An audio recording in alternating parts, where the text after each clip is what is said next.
We're showing you different ways to compost. We have a compost bin made out of cinder blocks and a concrete pad because we need compost in a huge way at our teaching gardens here in Kannapolis, North Carolina.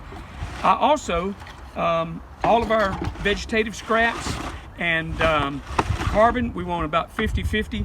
This has been cooking since the fall. I'm about to get a real surprise. Open this up. Oh man. You gonna get a shot of this? Miguel, I was afraid it was gonna smell like absolute death. If it smells like green cow manure, then you've got too much nitrogen. This is really good. It's not got too much nitrogen. We got lots of worms in there. You can check that out. That's great.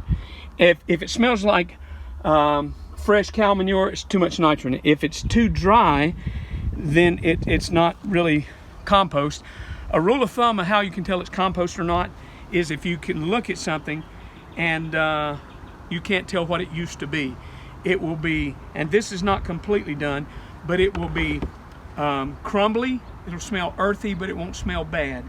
And compost is one of the greatest things on earth for a garden. That along with worm castings, and as you can see, my little friends are in there. They help break it down. There's a tiny one. I just dropped a big one. But worms are your great friend. They are called sometimes garden soil tractors because they process all the things that are in the garden.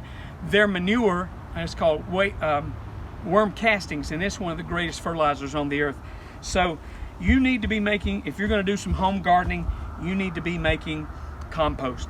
So yard clippings, coffee grounds, tea bags that are used, vegetative peels, all your scraps except for meat and grease and dairy go in there.